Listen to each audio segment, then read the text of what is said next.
ได้ครับเพื่ออนามัย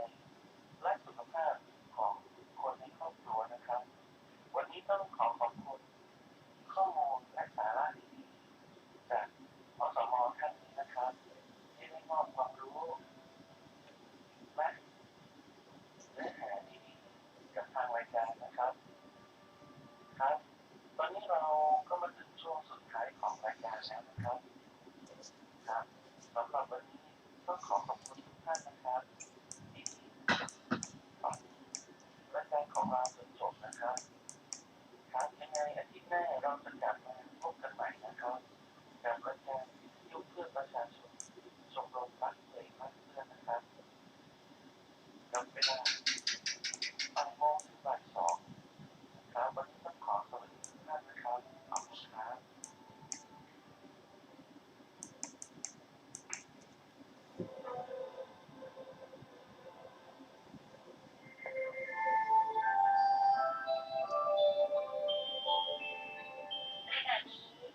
กำลังฟังสถานีวิทยุกระจายเสียง FM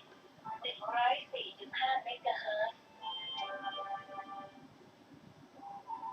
ซ์อาคีไฟอ่ะ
ขอนอบน้อมแด่พระผู้มีพระภาคเจ้าพระองค์นั้นซึ่งเป็นผู้ไกลจากกิเลสตรัสรู้ชอบได้โดยพระองค์เองสวัสดีครับท่านผู้ฟังที่เคารพครับท่านผู้ฟังรับฟังรายการศึกษาธรรมนำสุขมีเสนอท่านผู้ฟัง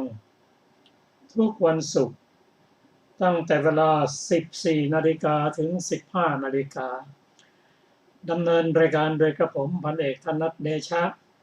มีอาจารย์สุรภาเดชะเป็นผู้ร่วมรายการวันนี้เราได้นำพระสูตรที่ชื่อว่าอาคิสูตรว่าโดยการเจริญโพชฌงค์7ตามการก่อนจะมาถึงพระสูตรนี้เราจะมาทบทวนถึงพระสูตรที่ผ่านมาที่ชื่อว่าปริยายสูตรเป็นพระสูตรที่เกี่ยวกับนิวรณ์5พระสูตรสุดนี้ภิกษุมากรูป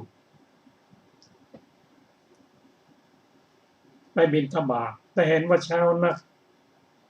ก็ควรจะไปยังอารามของอัญญเดรถีปริภาชกก็ซึ่ง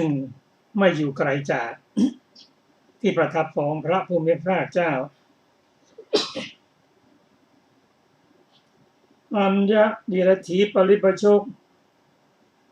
ได้กล่าวกับภิกษุนั้นว่าดูก่อนผู้มีอายุพระสมณโคดมแสดงธรรมแก่สาวก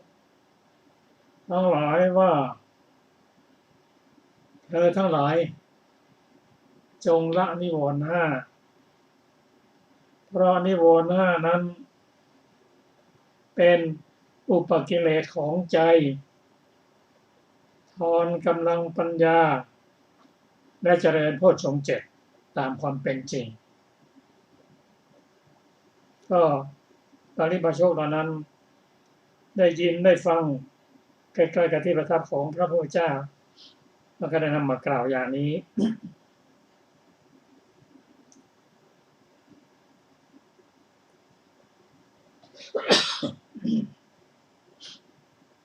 ซึ่งภิกษุกลับจากบิณฑบาตฉันแล้วเข้ามาเข้าพระผู้มีพระเจ้าว่าคำที่อัญญเดรถีปริภาชกพูดนั้นคงแจ่มแจ้งที่พระผู้มีพระเจ้าแน่นอน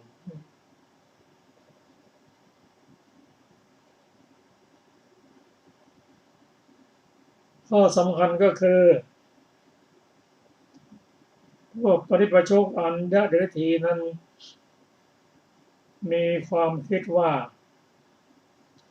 พระสมณธงกล่าวอย่างนั้นเราก็จำได้แล้วก็กล่าวอย่างนั้นเหมือนกันข้อความเหมือนกันกล่าวเหมือนกันจะมีอะไรแปลกกันอะไรจะเป็นประโยชน์อย่างยิ่งอะไรเป็นความต่างกันระหว่างของท่านสมณโคดมและของพวกเราคำเทศนาของพวกเรานั้นกับคำเทศนาของพระสมณโคดมหรืออนุสาสนีคำสอนของเรากับของพระพุทธเจ้าของสมณโคดมนั้นแตกต่างกันอย่างไรเขาคิดอย่างนั้นแต่ความจริงการจะละนิวรณ์5ได้ครบถ้วนถ้าถามว่านิวรณ์5คืออะไรก็พระองค์ได้ตรัสกับภิกษุว่า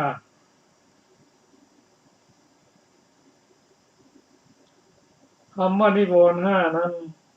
อันประกอบด้วยกามมฉันทะนิวรณ์พยาปาทนิวรณ์ถีนมิทธานิวรณ์อุทธัจจะกุกัจจานิวรณ์และวิจิกิจฉานิวรณ์ รายละเอียดนั้นพระองค์ตรัสว่าแม้กามฉันทะภายในก็เป็นนิวรณ์กามฉันทะภายนอกก็เป็นนิวรณ์คำว่าภายในนั้นเป็นภายในตนเองภายนอกก็ของผู้อื่นคำว่ากามฉันทะนิวรณ์ดังนี้ย่อมมาสู่อุเทศคือหัวข้อหลักใหญ่กามฉันทะนิวรณ์ก็เป็นสองอย่างเยซูทั้งหลายแม้พยาบาทภายในก็เป็นนิวรณ์พยาบาทแม้พยาบาทภายนอกก็เป็นนิวรณ์คำว่าพยาบาทนิวรณ์นี้ย่อมมาสู่อุเทศก็เป็นสองอย่างดูก่อนภิกษุทั้งหลายแม้ถีนะก็เป็นนิวรณ์แม้มิทะก็เป็นนิวรณ์คำว่าถีนะมิทะนิวรณ์ย่อมมาสู่อุเทศมาโดยปริยายนี้ก็เป็นสองอย่าง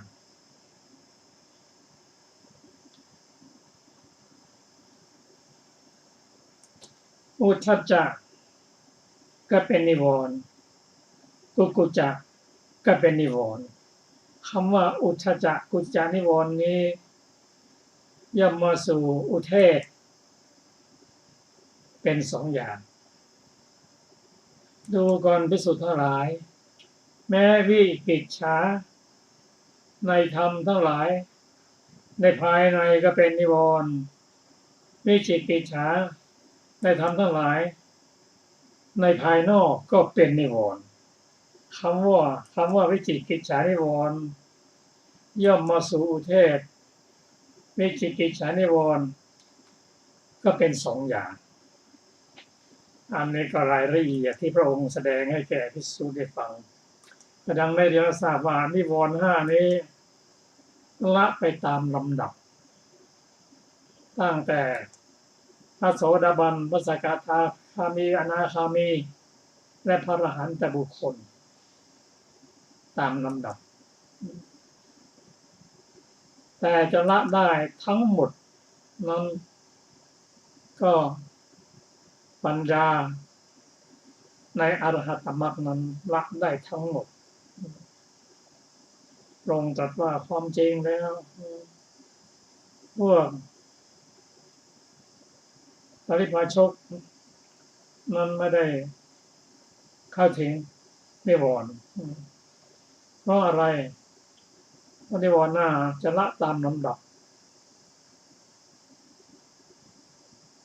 ด้วยปัญญาตั้งแต่พระโสดาบันเป็นต้นไปพระโสดาบันนั้นท่านละวิจิกิจฉาได้ส่วนพระอนาคามีนั้นท่านละพยาปาทะนิวรณ์ได้กามฉันทะนิวรณ์ได้นอกจากนั้นจะละได้โดยอรหัตตมรรคธรรมนั้นแต่ที่พระองค์ตรัสว่าภิกษุทั้งหลายแท้จงละนิวรณ์ห้าแต่พระนิวรณ์ห้านั้นเป็นเครื่องเป็นกิเลสเครื่องกั้นใจเสร็จแล้วจึงมาเจริญโพชฌงค์ 7ดังนี้นั่นก็หมายความว่าภิกษุในธรรมนี้ท่านเจริญโพชฌงค์ 7ภายหลังก่อนที่จะกำจัดนิวรณ์ไปตามลำดับนิวรณ์ห้านี้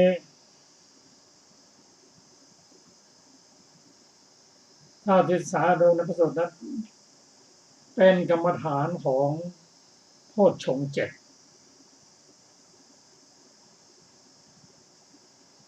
พอละนิวรณ์ได้หมดท่านก็เป็นพระอรหันต์บุคคลเรียบร้อยแล้ว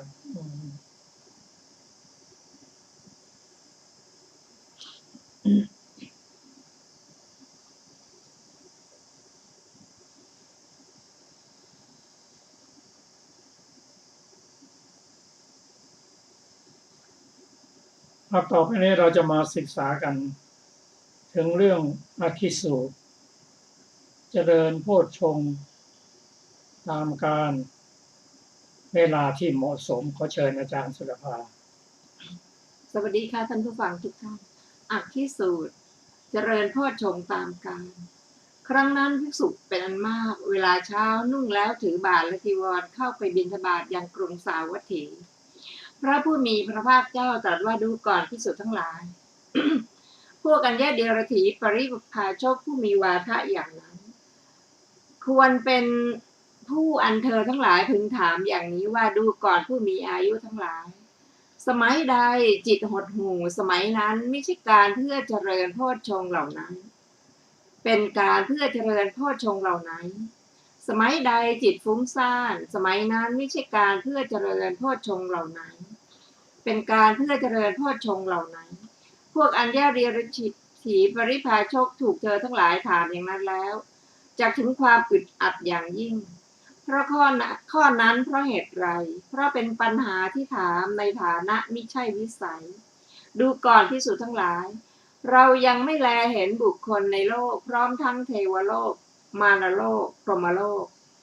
ในหมู่สัตว์พร้อมทั้งสมณพราหมณ์เทวดาและมนุษย์ที่จะยังจิตให้ยินดีด้วยการแก้ปัญหาเหล่านี้เว้นเสียจากตถาคตสาวกของตถาคตหรือผู้ที่ฟังจากตถาคตหรือจากสาวกของตถาคตนั้นดูก่อนภิกษุทั้งหลายก็สมัยใดจิตหดหู่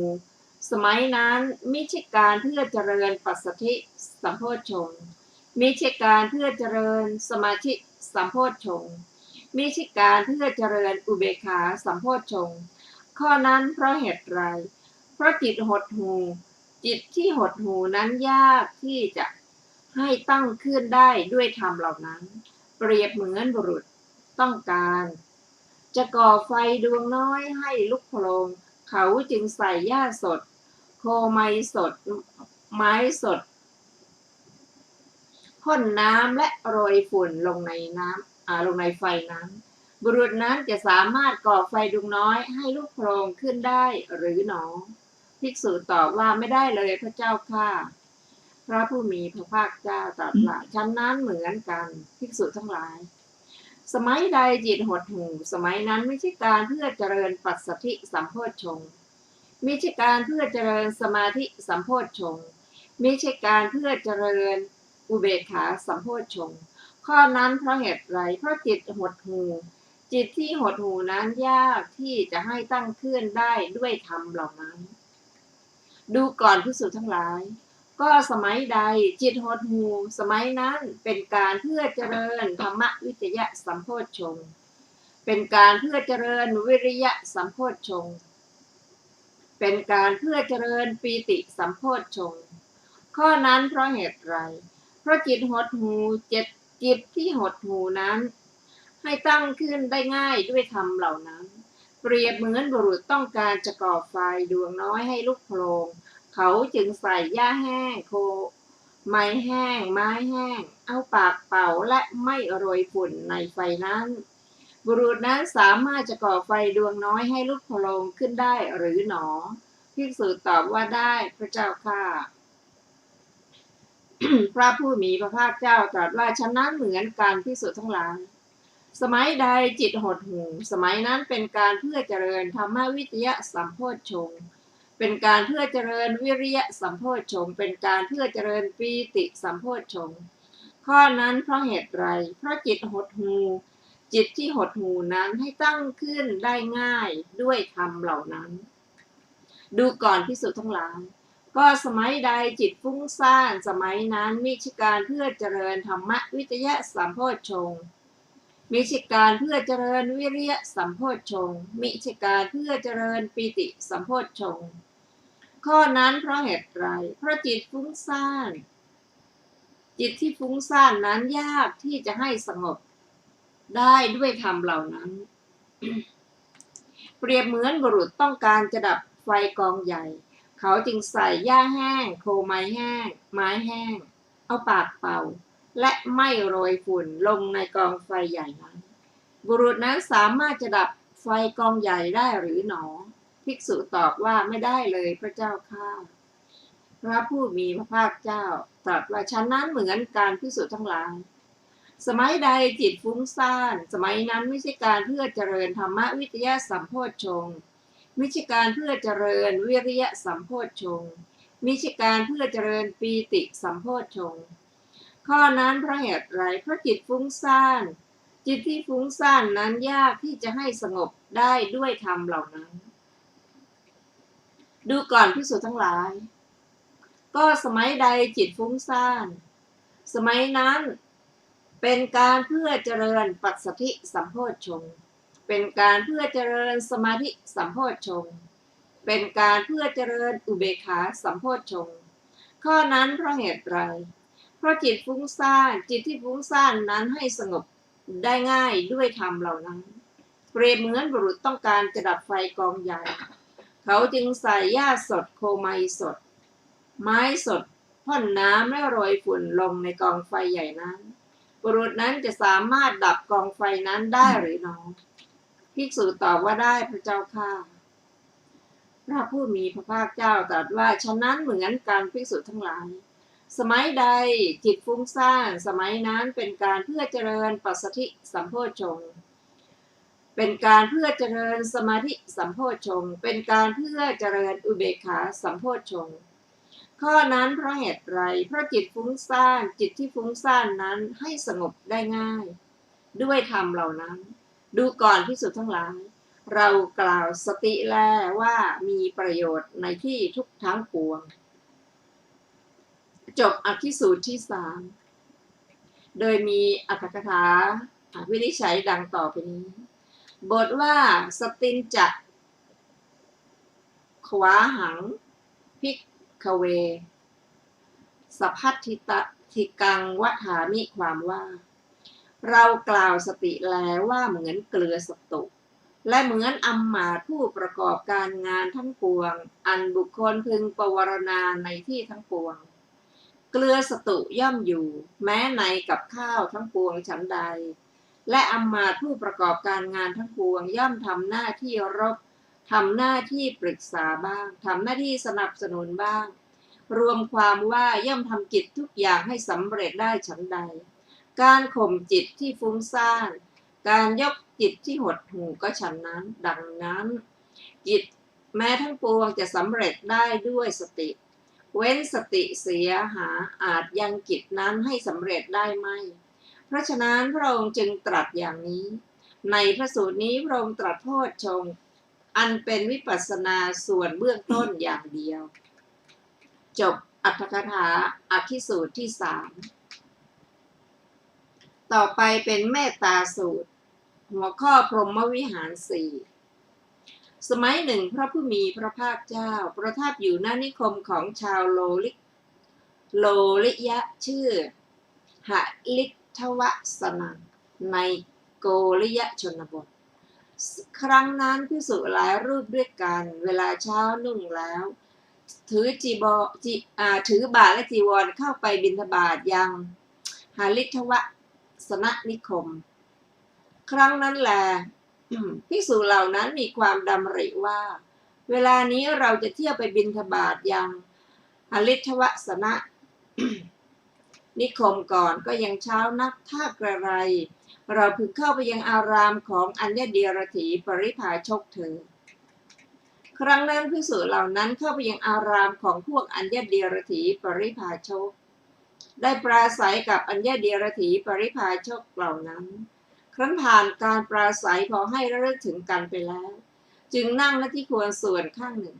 พวกอัญญเดียรถีปริภาชกได้พูดกับภิกษุเหล่านั้นว่าดูก่อนผู้มีอายุทั้งหลายพระสมณโคดมแสดงธรรมแก่สาวกทั้งหลายอย่างนั้นว่ามาเถิดภิกษุทั้งหลายเธอทั้งหลายละนิวรณ์5อันเป็นอุปกิเลสของใจ ทอนกำลังปัญญาแล้วจงมีใจประกอบด้วยเมตตาแผ่ไปตลอดทิศหนึ่งอยู่เถิดทิศที่สองทิศที่สามทิศที่สี่ก็เหมือนกันโดยนัยยะนี้ทั้งเบื้องบนเบื้องล่างเบื้องขวางจงมีใจประกอบด้วยเมตตาอันไพบูรณ์เป็นมหารคตหาประมาณมิได้ไม่มีเวรไม่มีความเบียดเบียนแผ่ไปทั่วโลกในที่ทุกสถานอันมีสัตว์ทุกหมู่เหล่าอยู่เถิดจงมีใจประกอบด้วยกรุณาแผ่ไปตลอดทิศหนึ่งอยู่เถิดทิศที่สองทิศที่สามทิศที่สี่ก็เหมือนกันโดยในยะนี้ทั้งเบื้องบนเบื้องล่างเบื้องขวางจงมีใจประกอบด้วยกรุณาอันไพบูรณ์เป็นมหารคตหาประมาณไม่ได้ไม่มีเวรไม่มีความเบียดเบียนแผ่ไปทั่วโลกในที่ทุกสถานอันมีสัตว์ทุกหมู่เหล่าอยู่เถิดจงมีใจประกอบด้วยมุทิตาแผ่ไปตลอดทิศหนึ่งอยู่เถิดทิศที่สองทิศที่สามทิศที่สี่ก็เหมือนกันโดยนัยยะนี้ทั้งเบื้องบนเบื้องล่างเบื้องขวางจงมีใจประกอบด้วยมุทิตาอันไพบูรณ์เป็นมหารคตหาประมาณไม่ได้ไม่มีเวรไม่มีความเบียดเบียนแผ่ไปทั่วโลกในที่ทุกสถานอันมีสัตว์ทุกหมู่เหล่าอยู่เถิดจงมีใจประกอบด้วยอุเบกขาแผ่ไปตลอดทิศหนึ่งอยู่เถิ มุ ด ทิตา อุเบกขาค่ะ ทิศที่สองทิศที่สามทิศที่สี่ก็เหมือนกันโดยในยะนี้ทั้งเบื้องบนเบื้องล่างเบื้องขวางจงมีใจประกอบด้วยอุเบกขาอันไพบูรณ์เป็นมหารคตหาประมาณไม่ได้ไม่มีเวรไม่มีความเบียดเบียนแผ่ไปทั่วโลกในที่ทุกสถานอันมีสัตว์ทุกหมู่เหล่าอยู่เถิดดูก่อนผู้มีอายุทั้งหลายแม้พวกเราก็แสดงธรรมแก่สาวกทั้งหลายอย่างนี้ว่ามาเถิดผู้มีอายุทั้งหลายท่านทั้งหลายละนิวรณ์ห้าอันเป็นอุปกิเลสของใจทอนกำลังปัญญาแล้วจงมีใจประกอบด้วยเมตตาแผ่ไปตลอดทิศหนึ่งอยู่เถิดทิศที่สองทิศที่สามทิศที่สี่ก็เหมือนกันจงมีใจประกอบด้วย ในข้อต่างๆก็เป็นกรุณามุทิตานะจงมีใจประกอบด้วยอุเบกขาแผ่ไปตลอดทิศหนึ่งอยู่เถิดทิศที่สองทิศที่สามทิศที่สี่ก็เหมือนกันโดยในยะนี้ทั้งเบื้องบนเบื้องล่างเบื้องขวางจงมีใจประกอบด้วยอุเบกขาอันไพบูรณ์เป็นมหารคตหาประมาณไม่ได้ไม่มีเวรไม่มีความเบียดเบียนแผ่ไปทั่วโลกในที่ทุกสถานอันมีสัตว์ทุกหมู่เหล่าอยู่เถิดดูก่อนผู้มีอายุทั้งหลายในการแสดงธรรมของพวกเรานี้อะไรเป็นความแปลกกันอะไรเป็นประโยชน์อย่างยิ่งอะไรเป็นความแตกต่างกันของพระสมณโคดมหรือของพวกเราคือว่าธรรมเทศนาของพวกเรากับธรรมเทศนาของพระโคดมหรืออนุสาสนีของพวกเรากับอนุสาสนีของพระสมณโคดมครั้งนั้นภิกษุเหล่านั้นไม่ชื่นชมไม่คัดค้านคำพูดของอัญญเดรถีปริภาชกเหล่านั้นครั้นแล้วลุกจากอาสนะหลีกไปด้วยตั้งใจว่าเราทั้งหลายจักทราบเนื้อความแห่งคำพูดนี้ในสำนักของพระผู้มีพระภาคเจ้าครั้งนั้นภิกษุเหล่านั้นครั้นเที่ยวไปบิณฑบาตในหฤทวสนนิคมเวลาปัจฉาภัตกลับจากบิณฑบาตแล้วเข้าไปเฝ้าพระผู้มีพระภาคเจ้าถึงที่ประทับถวายบังคมและนั่งหน้าที่ควรส่วนข้างหนึ่งครั้นแล้วได้กราบทูลพระผู้มีพระภาคเจ้าว่าข้าแต่พระองค์ผู้เจริญขอประทานพระวโรกาสเมื่อเช้านี้ข้าพระองค์ทั้งหลายนุ่งแล้วถือบาตรและจีวรเข้าไปบิณฑบาตยังหฤทวสนนิคม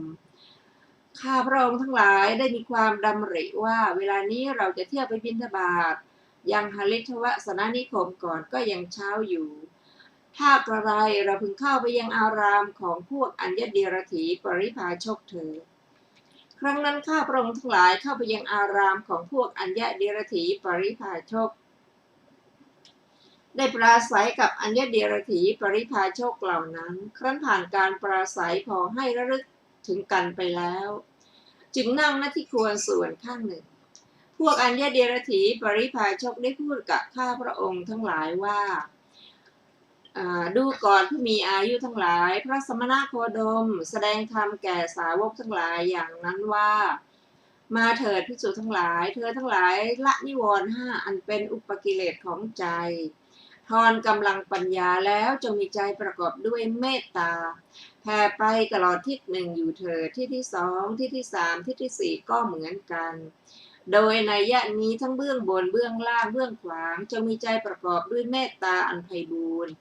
เป็นมหารคตหาประมาณมิได้ไม่มีเวรไม่มีความเบียดเบียนแผ่ไปทั่วโลกในที่ทุกสถานอันมีสัตว์ทุกหมู่เหล่าอยู่เถิดแล้วก็จงมีใจประกอบด้วยกรุณาและข้อความเหมือนกันกับเมตตานะแล้วก็จงมีใจประกอบด้วยมุทิตาก็เช่นเดียวกัน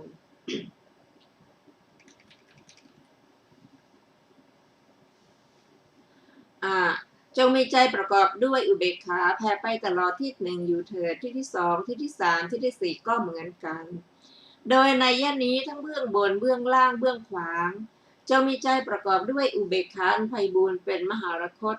หาประมาณไม่ได้ไม่มีเวรไม่มีความเบียดเบียนแผ่ไปทั่วโลกในที่ทุกสถานอันมีสัตว์ทุกหมู่เหล่าอยู่เถิดดูก่อนผู้มีอายุทั้งหลายในการแสดงธรรมของพวกเรานี้อะไรเป็นความแปลกกันอะไรเป็นประโยชน์อย่างอันยิ่งอะไรเป็นความแตกต่างของพระสมณโคดมหรือของพวกเราคือว่าธรรมเทศนาของพวกเรากับธรรมเทศนาของพระสมณโคดมหรืออนุสาสนีของพวกเรากับอนุสาสนีของพระสมณโคดมครั้งนั้นข้าพระองค์ทั้งหลายไม่ชื่นชมไม่คัดค้านคำพูดของอัญญเดรถีปริภาชกเหล่านั้นครั้นแล้วลุกจากอาสนะหลีกไปด้วยตั้งใจว่าเราทั้งหลายจักทราบเนื้อความแห่งคำพูดนี้ในสำนักของพระผู้มีพระภาคเจ้า หัวข้อเมตตาเจโตวิมุตติจนถึงมีอะไรเป็นคติพระผู้มีพระภาคเจ้าตรัสว่าดูก่อนภิกษุทั้งหลายพวกอัญญเดรถีปริภาชกผู้มีวาทะอย่างนี้ควรเป็นผู้อันเธอทั้งหลายพึงถามอย่างนี้ว่าดูก่อนผู้มีอายุทั้งหลายก็เมตตาเจโตวิมุตติอันบุคคลเจริญแล้วอย่างไรมีอะไรเป็นคติมีอะไรเป็นอย่างยิ่งมีอะไรเป็นผลมีอะไรเป็นที่สุดกรุณาเจโตวิมุตติมุทิตาเจโตวิมุตติอุเบกขาเจโตวิมุตติอันบุคคลเจริญแล้วอย่างไรมีอะไรเป็นคติมีอะไรเป็นอย่างยิ่งมีอะไรเป็นผลมีอะไรเป็นที่สุดพวกอัญญเดรถีปริภาชกถูกเธอทั้งหลายถามอย่างนั้นแล้วจักแก้ไม่ได้เลยและจักถึงความอึดอัดอย่างยิ่งข้อนั้นเพราะเหตุใดเพราะเป็นปัญหาที่ถามในฐานะมิใช่วิสัยดูก่อนภิกษุทั้งหลายเรายังไม่แลเห็นบุคคลในโลกพร้อมทั้งเทวโลกมารโลกพรหมโลกในหมู่สัตว์พร้อมทั้งสมณพราหมณ์เทวดาและมนุษย์ที่จะยังจิตให้ยินดีด้วยการแก้ปัญหาเหล่านี้เว้นเสียจากตถาคตสาวกของตถาคตหรือผู้ที่ฟังจากตถาคตหรือจากสาวกของตถาคตดูก่อนภิกษุทั้งหลายก็เมตตาเจโตวิมุตติอันบุคคลเจริญแล้วอย่างไรมีอะไรเป็นคติมีอะไรเป็นอย่างยิ่งมีอะไรเป็นผลมีอะไรเป็นที่สุดดูก่อนภิกษุทั้งหลายภิกษุในธรรมวินัยนี้ย่อมเจริญสติสัมโพชฌงค์อันสหรคตด้วยเมตตาจนถึงย่อมเจริญอุเบกขาสัมโพชฌงค์อันสหรคตด้วยเมตตาอันอาศัยวิเวกอาศัยวิราคะอาศัยนิโรธน้อมไปในการสละถ้าเธอหวังอยู่ว่าเราพึงมีความสำคัญว่า ปฏิกูลในสิ่งที่ไม่ปฏิกูลอยู่เธอก็ย่อมมีความสำคัญว่าปฏิกูลในสิ่งที่ไม่ปฏิกูลนั้นอยู่ถ้าหวังอยู่ว่าเราพึงมีความสำคัญว่าไม่ปฏิกูลในสิ่งปฏิกูลอยู่ก็ย่อมมีความสำคัญว่าไม่ปฏิกูลในสิ่งปฏิกูลนั้นอยู่เธอหวังอยู่ว่าเราพึงมีความสำคัญว่าปฏิกูลในสิ่งไม่ปฏิกูลในและสิ่งปฏิกูลอยู่ก็ย่อมมีความสำคัญว่าปฏิกูลในสิ่งไม่ปฏิกูลและสิ่งปฏิกูลนั้นอยู่ ถ้าหวังอยู่ว่า เราพึงมีความ ขออภัยมีความสำคัญว่าไม่ปฏิกูลในสิ่งปฏิกูลและสิ่งไม่ปฏิกูลนั้นอยู่ก็ย่อมมีความสำคัญว่าไม่ปฏิกูลในสิ่งปฏิกูลและสิ่งไม่ปฏิกูลนั้นอยู่ถ้าหวังอยู่ว่าเราพึงแยกสิ่งไม่ปฏิกูลและปฏิกูลทั้งสองนั้นออกเสียแล้ววางเฉยมีสติสัมปชัญญะอยู่ก็ย่อมวางเฉยมีสติสัมปชัญญะอยู่ในสิ่งทั้งสองนั้นอยู่หรืออีกอย่างหนึ่งเธอย่อมเข้าถึงสุภวิโมกข์อยู่ดูก่อนภิกษุทั้งหลายเรากล่าวเมตตาเจโตวิมุตติว่ามีสุภวิโมกข์เป็นอย่างยิ่งเพราะภิกษุนั้นยังไม่แทงตลอดวิมุตติอันยวดยิ่งในธรรมวินัยนี้ปัญญาของเธอจึงยังเป็นโลกีดูก่อนภิกษุทั้งหลายก็กรุณาเจโตวิมุตติอันบุคคลเจริญแล้วอย่างไรมีอะไรเป็นคติมีอะไรเป็นอย่างยิ่งมีอะไรเป็นผลมีอะไรเป็นที่สุดดูก่อนภิกษุทั้งหลายภิกษุในธรรมวินัยนี้ย่อมเจริญสติสัมโพชฌงค์จนถึงย่อมเจริญอุเบกขาสัมโพชฌงค์อันสหรคตด้วยกรุณาอาศัยวิเวกอาศัยวิราคะอาศัยนิโรธน้อมไปในการสละถ้าเธอหวังอยู่ว่าเราพึงมีความสำคัญว่าปฏิกูลในสิ่งไม่ปฏิกูลอยู่เธอก็ย่อมมีความสำคัญว่าปฏิกูลในสิ่งไม่ปฏิกูลนั้นอยู่และอื่นๆถ้าหวังอยู่ว่าเราพึงแยกสิ่งไม่ปฏิกูลและปฏิกูลทั้งสองนั้นออกเสียแล้ววางเฉยมีสติสัมปชัญญะอยู่ก็ย่อมวางเฉยมีสติสัมปชัญญะ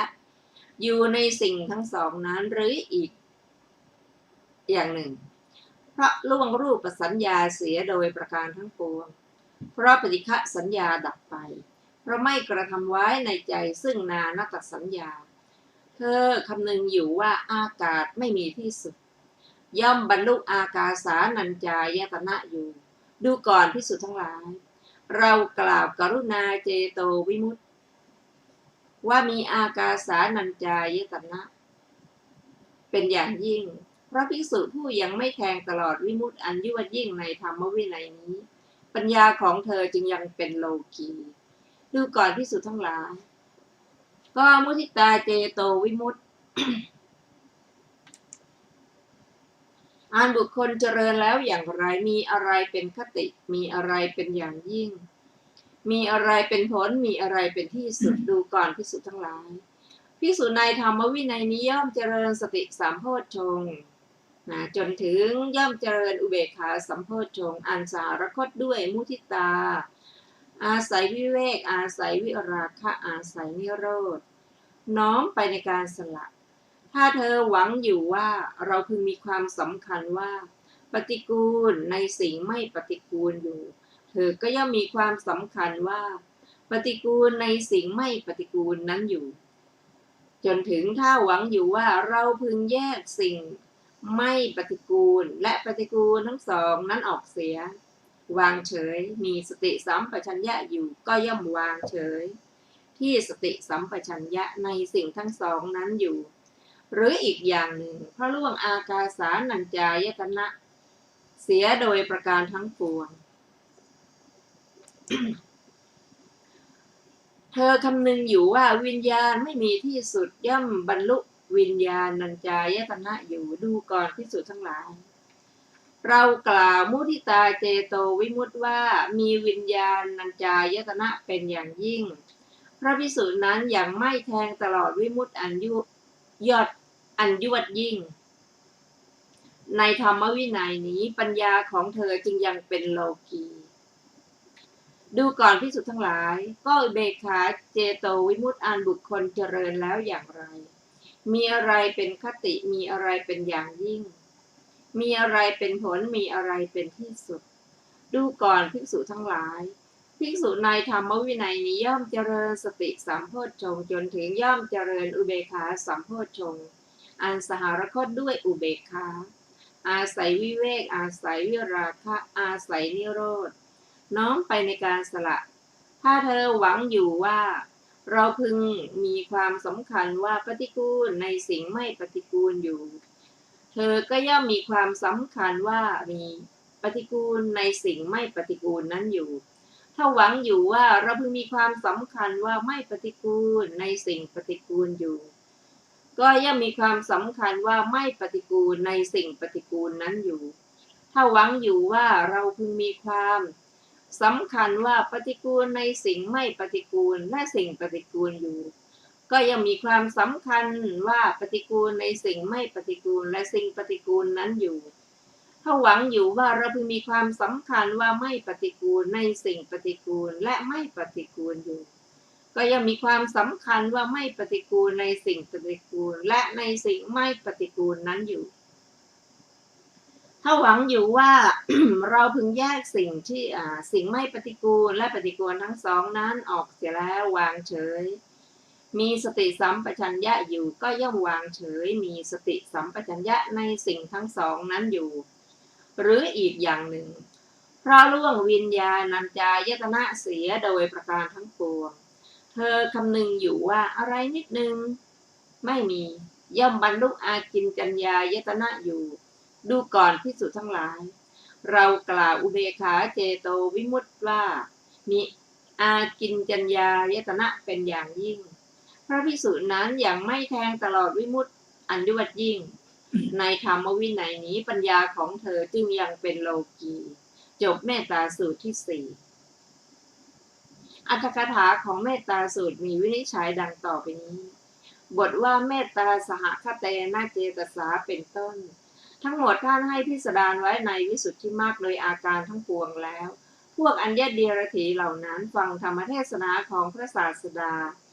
โดยนัยก่อนนั่นแลจึงกล่าวบทแม้นี้ว่าไม่ยามปีโคอาวุโสสาวกานังเอวังธรรมังเทสมะดังนี้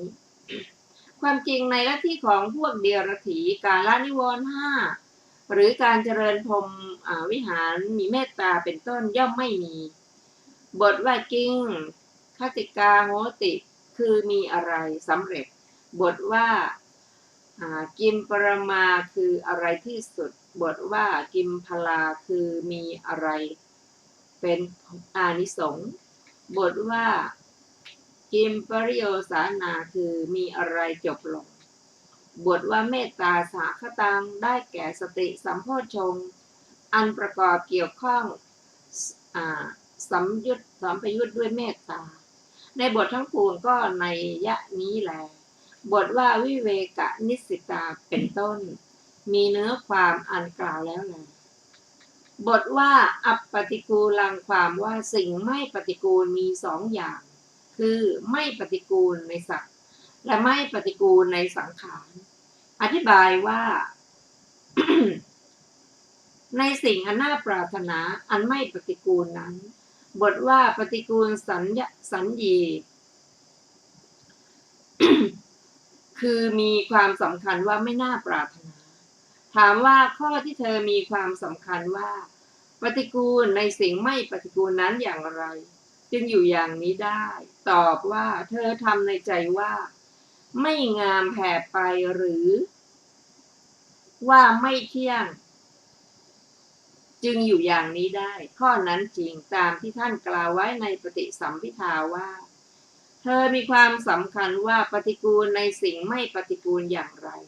เธอย่อมแผ่ไปในสิ่งอันน่าปรารถนา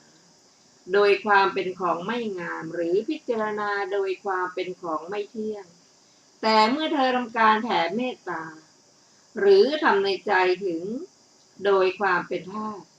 ในสิ่งอันเป็นปฏิกูลไม่น่าปรารถนาชื่อว่ามีความสำคัญว่าไม่ปฏิกูลอยู่เหมือนที่ท่านกล่าวไว้ว่าผู้มีความสำคัญว่าไม่ปฏิกูลอยู่อย่างไรเธอแผ่ไปในสิ่งอันไม่น่าปรารถนาโดยเมตตาหรือพิจารณาโดยความเป็นธาตุดังนี้แม้ในบทที่คลุกเคล้ากันทั้งสองก็มีนัยนี้เหมือนกันก็เมื่อเธอทำในใจว่าไม่งามแผ่ไปหรือว่าไม่เที่ยงนั่นแหละทั้งในสิ่งไม่ปฏิกูลและปฏิกูลมีความสำคัญว่าปฏิกูลอยู่ก็เธอทำการแผ่เมตตาหรือ ทำในใจถึงความ เขาหรือทำในใจถึงความเป็นธาตุนั้นนั่นแหละ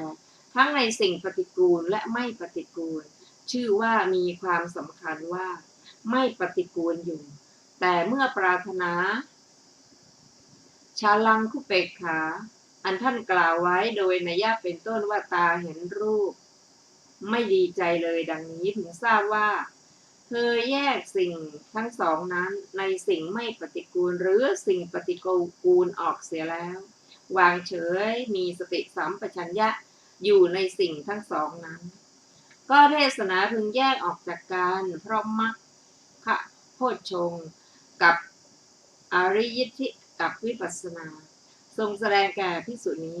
ผู้ยังฌานหมวด3หรือฌานหมวด4ให้เกิดแล้วด้วยเมตตาทำฌานนั่นแลให้เป็นบาตรเจริญวิปัสสนาบรรลุพระอรหันต์ด้วยคำมีประมาณเท่านี้ส่วนภิกษุใดทำเมตตาฌานนี้ให้เป็นบาตรแล้วแม้พิจารณาสังขารทั้งหลายอยู่ยังไม่สามารถจะบรรลุพระอรหันต์ได้เพราะเมตตามีพระอรหันต์เป็นอย่างยิ่งไม่มีแก่ภิกษุนั้นแต่พึงแสดงข้อที่เมตตามีพระอรหันต์เป็นอย่างยิ่งด้วยอย่างยิ่งนั้นฉะนั้น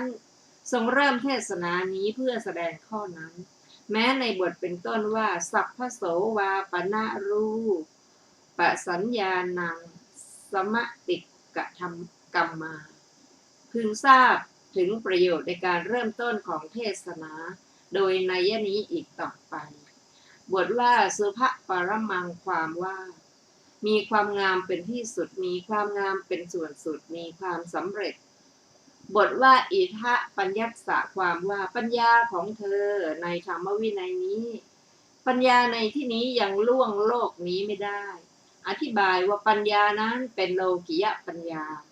บทว่าอุตริวิมุตติงอัปปติวิชโตความว่าแทงตลอดโลกุตระธรรมยังไม่ได้อธิบายว่าส่วนภิกษุใดย่อมสามารถเพื่อแทงตลอดได้ภิกษุนั้นได้เมตตามีอรหันต์เป็นอย่างยิ่งแม้ในบทว่ากรุณาเป็นต้นก็มีนัยนี้เหมือนกันถามว่าก็เพราะเหตุไรพระผู้มีพระภาคเจ้าจึงตรัสธรรมมีความงามเป็นอย่างยิ่งเป็นต้นแห่งธรรมมีเมตตาเป็นต้นเหล่านั้นตอบว่าเพราะธรรมนั้นเป็นอุปนิสัยของภิกษุนั้นๆด้วยอำนาจความเป็นธรรมมีส่วนเสมอกันความจริงพวกสัตว์ไม่เป็นสิ่งปฏิกูลสำหรับภิกษุผู้อยู่ด้วยเมตตาลำดับนั้นเมื่อเธอนำจิตเข้าไปในสีเขียวเป็นต้นอันเป็นสีบริสุทธิ์ไม่ปฏิกูลจิตย่อมแล่นไปในสิ่งอันไม่เป็นปฏิกูลนั้นโดยไม่ยากเมตตาเป็นอุปนิสัยปัจจัยแห่งสุภวิโมกข์ด้วยอาการอย่างนั้นหายิ่งกว่านั้นไม่เพราะฉะนั้นจึงตรัสว่าสุภปรมาดังนี้แลภิกษุผู้อยู่ด้วยกรุณาพิจารณาเห็นทุกข์ของสัตว์มีความเดือดร้อนเป็นต้นเป็นเครื่องหมายแห่งรูปโทษในรูปจึงย่อมเป็นอันแสดงเพราะความเป็นไปและความเกิดแห่งกรุณาลำดับนั้นเธอเมื่อเพิกซึ่งในบรรดากสิณสี่มีปฐวีกสิณเป็นต้นกสิณอย่างใดอย่างหนึ่งได้แล้วพระโทษแห่งรูปได้รู้หมดแล้วนำจิตเข้าไปในอากาศเป็นที่สลัดรูปออกจิตย่อมลั่นไปในกสิณนั้นโดยไม่ยากกรุณาเป็นอุปนิสัยปัจจัยแก่อากาสานัญจายตนะด้วยอาการอย่างนั้นหายิ่งกว่านั้นไม่เพราะฉะนั้นจึงตรัสว่าอากาสานัญจายตนะปรมาดังนี้ส่วนภิกษุผู้อยู่ด้วยมุทิตาพิจารณาเห็นความรู้สึกของพวกสัตว์ผู้มีปราโมทย์ที่เกิดขึ้นด้วยธรรมปราโมทย์นั้นจะมีความรู้สึกได้เพราะความเป็นไปและความเกิดแห่งมุทิตาลำดับนั้นเมื่อเธอนำจิตเข้าไปในวิญญาณล่วงอากาสานัญจายตนะที่ได้แล้วตามลำดับ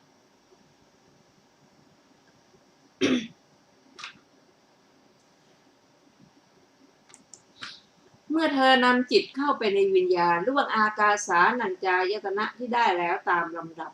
และยังมีอากาศนิมิตเป็นอารมณ์จิตย่อมลั่นไปในอากาศนิมิตนั้นโดยไม่ยากมุทิตาเป็นอุปนิสยปัจจัยแก่วิญญาณัญจายตนะด้วยอาการอย่างนั้นหายิ่งกว่านั้นไม่เพราะฉะนั้นจึงตรัสว่าวิญญาณยิจจตนะปรมาดังนี้ส่วนภิกษุผู้อยู่ด้วยอุเบกขามีจิตลำบากด้วยยึดสิ่งที่ไม่มี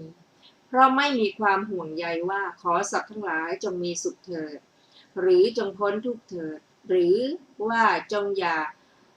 พลัดพรากจากสุขที่ถึงแล้วเถิดดังนี้เพราะมุ่งหน้ายึดปรมัตถ์จากสุขและทุกข์เป็นต้นลำดับนั้นเมื่อเธอนำจิตเข้าไปในความไม่มีแห่งวิญญาณเป็นปรมัตถ์ซึ่งไม่มีอยู่เพราะเกิดล่วงวิญญาณัญจายตนะที่ได้แล้วตามลำดับของจิตซึ่งลำบากเพราะยึดสิ่งที่มีอยู่โดยปรมัตถ์ของจิตซึ่งมุ่งหน้ายึดปรมัตถ์จิตย่ำแล่นไปในวิญญาณัญจายตนะนั้นโดยไม่ยากอุเบกขาเป็นอุปนิสยปัจจัยแก่อากินจัญญายตนะด้วยอาการอย่างนั้นหายิ่งกว่านั้นไม่เพราะฉะนั้นจึงตรัสว่าอากินจัญญายตนะปรมาดังว่ามาด้วยประการฉนี้ในที่สุดแห่งเทศนาพวกภิกษุ500 รูปบรรลุพระอรหันต์จบอรรถกถาเมตตาสูตรที่ 4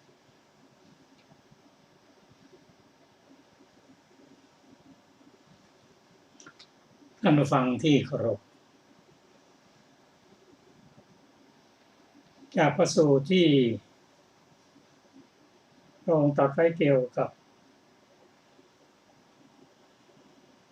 พรหมวิหาร 4ก็ทำให้เราได้รับความรู้ว่าการเจริญพรหมวิหาร 4นั้นที่สุดด้วยความสุดท้ายแล้ว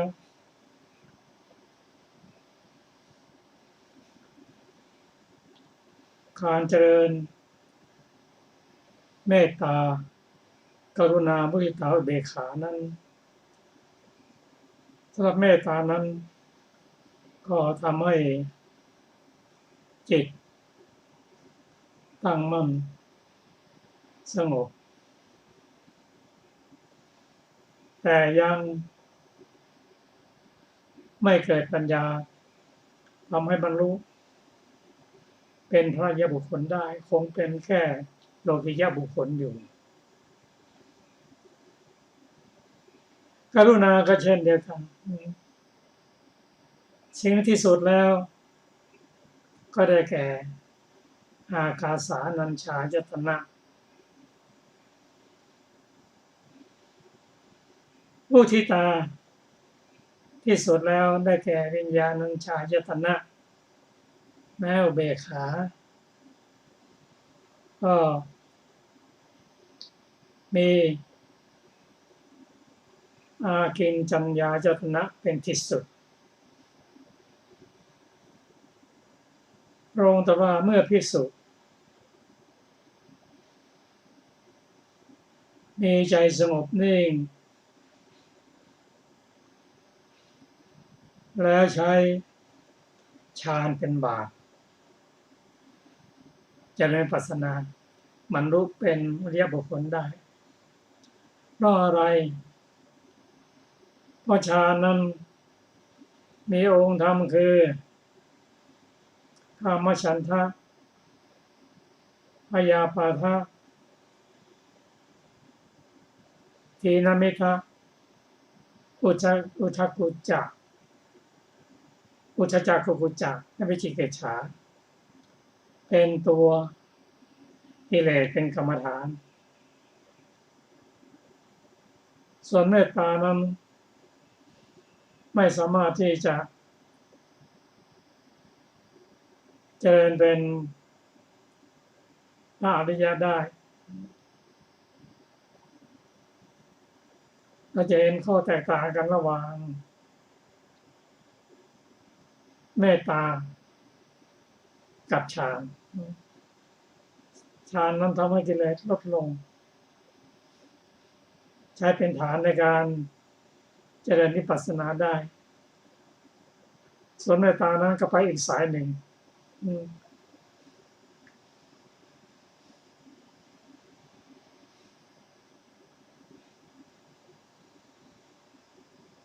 ก็ความรู้ที่เราได้รับในพระสูตรนี้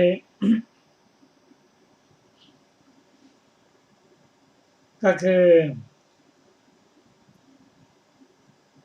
การเจริญ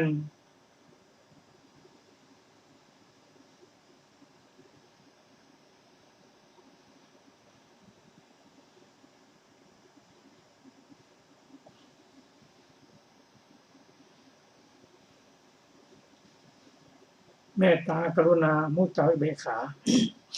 หรือพรหมวิหารสี่นี้ที่สูงสุดก็ไปเป็นพรหม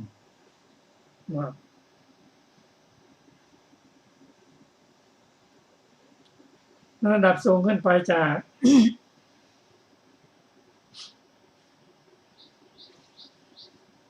ความเป็นรูปประพรหมแล้วเข้าสู่อรูปส่วนอรูปลำดับสี่ก็คือเนวสัญญานสัญญาก็ต้องใช้อารมณ์อื่นนอกจากเมตตาเมื่อได้เนวสัญญานาสัญญาแล้วถ้าไม่เจริญวิปัสสนาต่อก็ยังเป็นปุถุชนอยู่รายละเอียดนั้นความลึกซึ้งของพระสูตรนี้เป็นเรื่องของการปฏิบัติในด้านสมถะดังที่เราได้ทราบว่าผู้ที่เจริญฌานหนึ่งฌานสองฌานสามฌานสี่นั้นในขณะที่เป็นมนุษย์นั้นได้ฌานอันนี้แต่พอสิ้นชีวิตไปก็ไปเกิดเป็นอรูปพรหมแต่สำหรับพรหมนั้นท่านก็อยู่สูงขึ้นไปจากรูปพรหมเข้าไปถึงอรูปพรหมถ้ารายละเอียดนี้ท่านผู้ฟังถ้าได้ศึกษาในพระสูตรในพระไตรปิฎกฉบับมมร.เล่มที่30ก็จะรับรายละเอียดอย่างยิ่งโดยเฉพาะผู้ที่ปฏิบัติในด้านสมถะที่สูงก็ขอเชิญศึกษาร่วมกันสำหรับการศึกษาพระสูตรที่เราศึกษากันนั้นก็ถือว่าเป็นการศึกษาด้านปริยัติแต่เราก็ได้รับประโยชน์ตามสมควรแก่ปัญญาค่ะท่านฟังที่เคารพค่ะวันนี้รายการศึกษาธรรมนำสุขก็ได้หมดเวลาลงแล้วนะคะเราจะมาศึกษากันอีกในวันพรุ่งนี้เวลา 15:00 น.เป็นต้นไปก็วันนี้ก็ขอขอบคุณท่านผู้ฟังทุกท่านที่ได้ร่วมศึกษาด้วยกันและขอมีความเจริญธรรมยิ่งขึ้นไปวันนี้สวัสดีค่ะ